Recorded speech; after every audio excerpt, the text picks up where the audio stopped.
Él ha limpiado mi maldad y ha redimido por su amor eternamente. Muchísimas gracias por continuar con nosotros. Bueno, todo es vuestro. Así dice la Biblia en la primera carta de Pablo a los Corintios. El capítulo 3, específicamente el versículo 21, pero podemos incluir también el 22. Así que ninguno se gloríe en los hombres, porque todo es vuestro. Y añade el apóstol Pablo de manera maravillosa y extraordinaria, sea Pablo, Apolos o Cefas, sea el mundo, la vida o la muerte, sea lo presente o lo porvenir, todo es vuestro. Y añade algo más, y vosotros sois de Cristo y Cristo es de Dios. 2 veces repite el apóstol Pablo esta gran verdad. Todo es vuestro. De Jehová es la tierra y su plenitud, el mundo y los que en él habitan. Todo es de Dios. El enemigo no tiene ni parte ni suerte y no tiene nada en este cosmos, en este mundo, en este planeta que es de Dios. Todo lo ha hecho Dios. En el principio creó Dios los cielos y la tierra. Bueno, pero ¿de dónde surge esta verdad? Esta verdad que se convierte en emblema para el pueblo de Dios, para la salud espiritual del pueblo de Dios, para la salud emocional del pueblo de Dios, incluso hasta para la salud del pensamiento, es decir, de la forma de procesar las ideas. Todo es vuestro. Diríamos que esta verdad es liberadora, es una verdad emancipadora, pero ¿de dónde surge? ¿Por qué el apóstol Pablo tiene que apelar a esta verdad de que todo es vuestro? Porque, bueno, la expresión connota como belleza, ¿verdad? Las flores del campo, el color verde de las plantas, los peces del mar, el oxígeno, la comida, la música, el cielo, el mar, el anchuroso mar, los ríos, la ecología, las aves, bueno, todo es vuestro.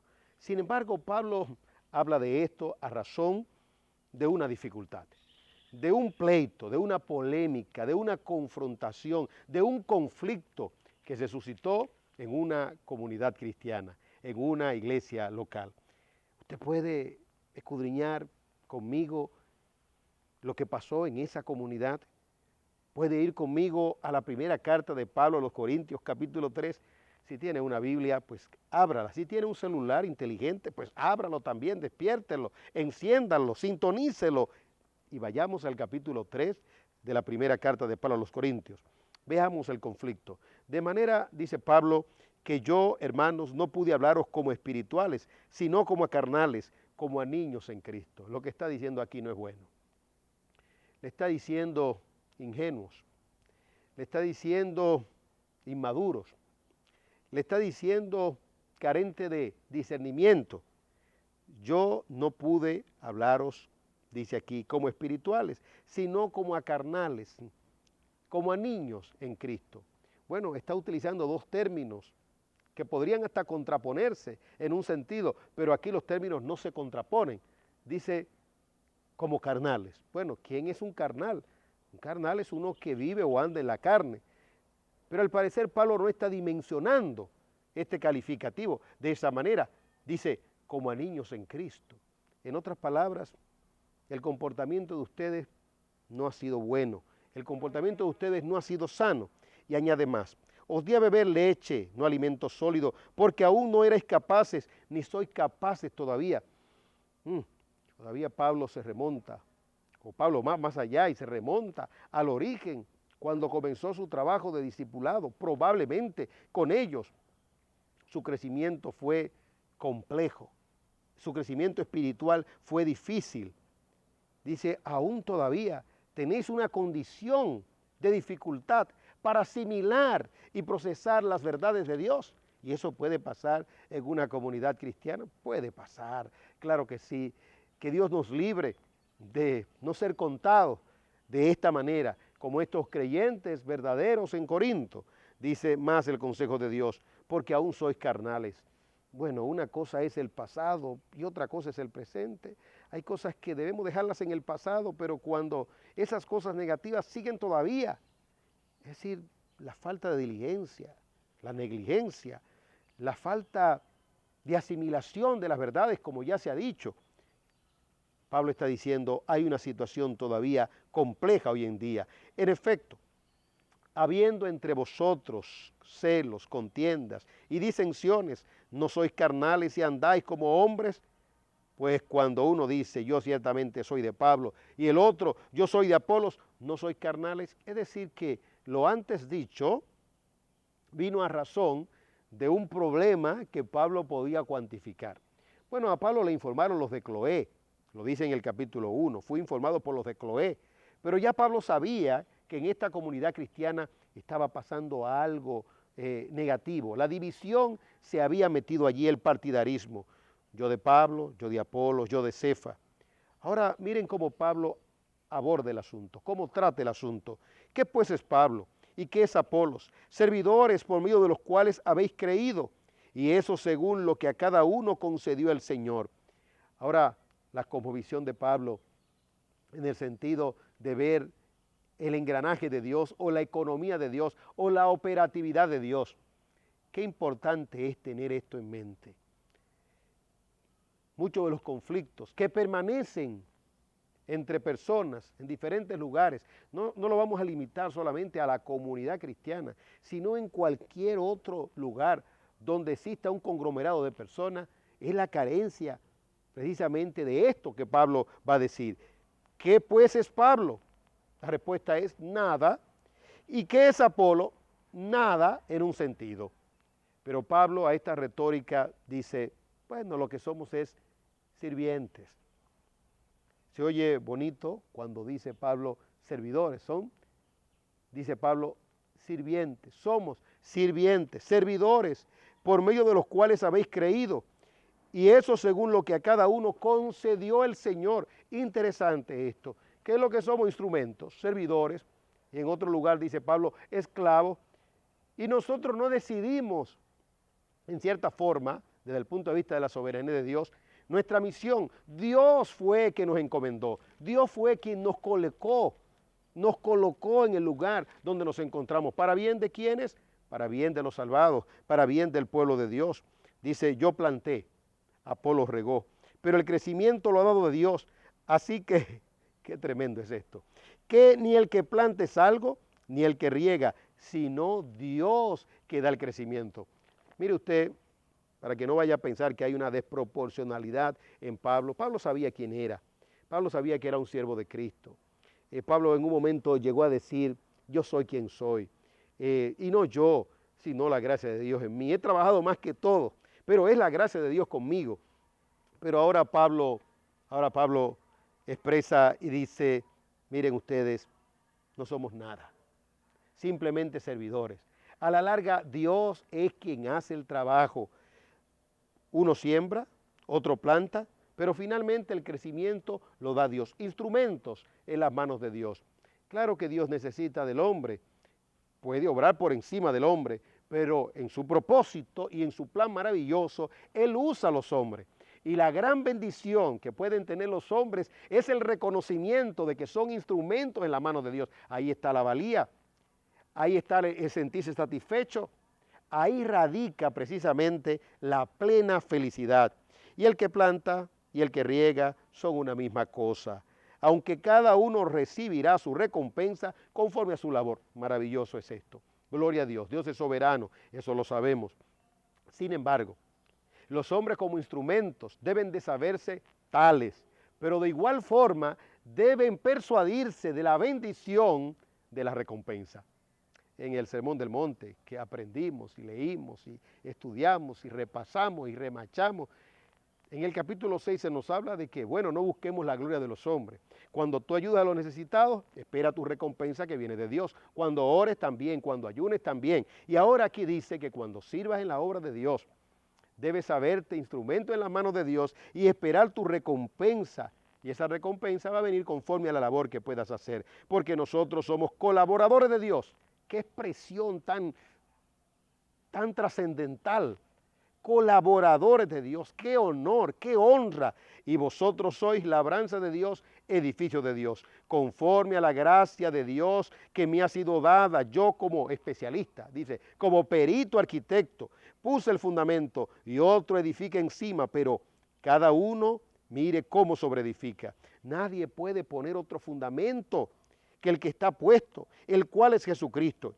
Si alguien edifica sobre este fundamento con oro, plata y piedras preciosas, o con madera, heno y hojarasca, la obra de cada uno se hará manifiesta, porque el día la pondrá al descubierto. Pues por el fuego será revelada. La obra de cada uno, sea la que sea, el fuego la probará.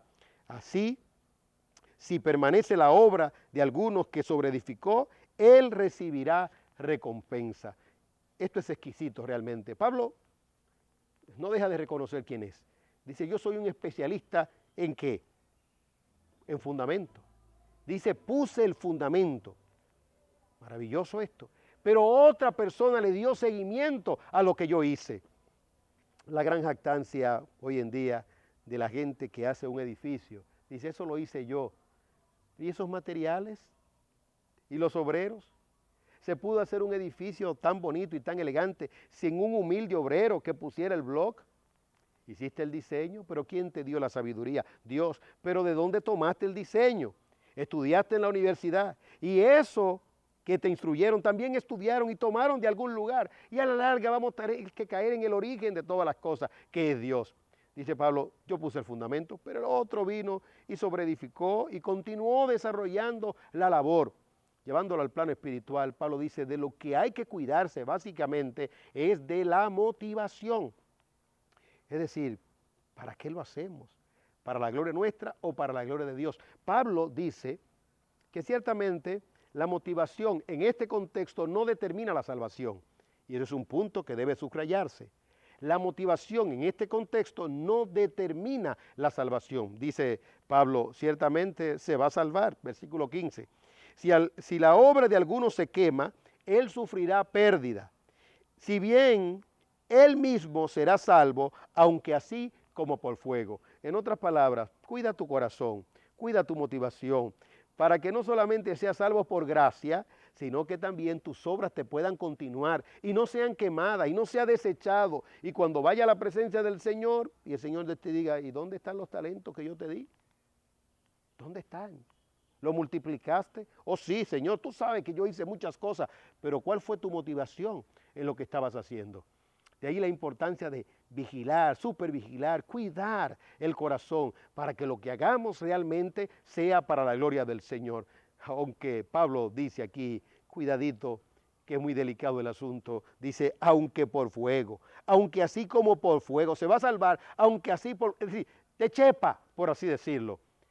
Un verdadero creyente, entonces, de manera consistente, debe procurar hacer todo para la gloria del Señor. ¿Acaso no sabéis que sois templo de Dios y que el Espíritu de Dios está en vosotros?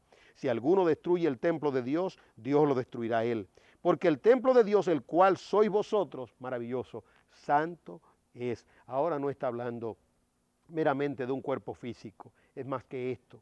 Ahora está hablando de la iglesia, del cuerpo de la iglesia. En otras palabras, nosotros no podemos, ni nadie puede ser instrumento de destrucción del cuerpo de Cristo, que es la iglesia. Todo lo contrario, ese cuerpo que es santo debe de ser edificado. Y lo que se aplica a la iglesia, ¿por qué no? Se le puede aplicar también al cuerpo en sentido singular. Nadie se engaña a sí mismo. Si alguno entre vosotros quiere ser sabio en este mundo, hágase ignorante. Y así llegará a ser verdaderamente sabio. Cuando nos creemos sabios, nos convertimos en individualistas. En otras palabras, soy yo y yo, lo que yo hice, lo que yo hago, lo que yo sé, lo que yo entiendo. No. Aquí hay un punto cardinal, la ignorancia. El conocimiento es tan vasto, tan inmenso, que nadie realmente sabe nada. Esa declaración profunda del filósofo de la antigüedad que dijo, yo solamente sé que no sé nada. Ahora Pablo está diciendo, hágase ignorante. No es que vamos a mostrar una hipocresía de decir, no, yo no sé nada de esto, cuando sabemos, cuando entendemos. Lo que está diciendo Pablo es, no entendemos como deberíamos entender, no sabemos como deberíamos saber. Es tan amplio, es tan vasto. Recuerdo la ilustración, ¿verdad?, de alguien que sabía de tantas cosas en la ciencia, pero no sabía de una sola, cardinal, no sabía nadar. Y cuando iba cruzando por un río profundo en una yola, el yolero, el que lo estaba transportando, no sabía de ciencia, no sabía de números, era analfabeto, no sabía de nada, pero solamente sabía una cosa, nadar. En la profundidad de esas aguas, la yola se volteó. ¿Cuál de los dos se salvó? El que sabía nadar. Él no sabía nadar. Para ser cristiano solamente se necesita creer en Jesucristo. No es el vasto conocimiento, es creer en Cristo, es una mirada de fe. No hay otro nombre debajo del cielo en el cual podamos ser salvos sino en Jesucristo. Se puede saber de todo, de ciencia, de religión, de origen de vida, de supervivencia, de todo. Pero si no se tiene lo más importante, el salvavidas de la salvación, que es Cristo, se perdió todo. Cristo, la esperanza de vida, la esperanza de gloria, esperanza viva, esperanza maravillosa, esperanza gloriosa. Es decir, que aquí nosotros no sabemos cómo debemos saber, y cuando sepamos algo no sabemos nada ante el vasto conocimiento que hay en el mundo. La sabiduría de este mundo, Pablo dice, es necedad, es insensatez ante Dios, como está escrito. Él prende a los sabios en la astucia de ellos. Y otra vez, el Señor conoce los pensamientos de los sabios y sabe que son vanos. Ahora mire la parte conclusiva para llegar al punto donde queremos llegar. Así que ninguno se gloríe en los hombres. Total, todo es vuestro. Todo es vuestro. Esos tomos inmensos de medicina son vuestros. Esas pinturas en lugares exquisitos, en Francia, en Italia, en Alemania, todo es vuestro. Los grandes edificios de los Estados Unidos y de Europa, eso es vuestro. Todos los carros bellos y hermosos que se puedan diseñar son vuestros. Nadie tiene la capacidad realmente para disfrutar de manera absoluta de todo cuanto hay. Usted tiene un carro y tiene solamente una forma de poder manejarlo, sentándose en él. Pero usted no puede manejar dos carros. Uno solo, y ahí es que viene la perversión en otros planos, porque el hombre quiere hacer más, pero su cuerpo es uno solo, y en ese sentido tiene una capacidad limitada, y aunque tenga miles y cientos y millones de recursos, no puede usar todo ese recurso.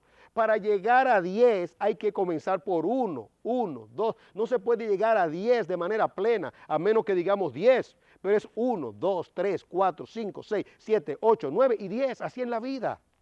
Para comerse un rico bocado no se puede uno pues entrar todo ese bocado al mismo tiempo, tiene que ser cucharadita a cucharadita, todo es vuestro, si pudiéramos entenderlo. Ya explicaremos un poco más en sentido práctico esta gran verdad, pero por ahora es importante que sepamos lo que dice Pablo, sea Pablo él mismo, porque él se consideraba don de Dios, él no tenía una falsa modestia, sea Pablo, se pone primero, Apolos o Cefa, sea el mundo, la vida o la muerte, sea lo presente o lo porvenir, todo es vuestro y vosotros sois de Dios. Y finalmente, Cristo es de Dios, es decir, que todo es de Dios, formamos parte del engranaje de Dios. Y esto no solamente se aplica al pueblo de Dios, sino en sentido general a todo lo creado. Nos vamos a una pausa y luego seguiremos disfrutando del consejo de Dios. Él ha limpiado mi maldad y ha redimido por su amor.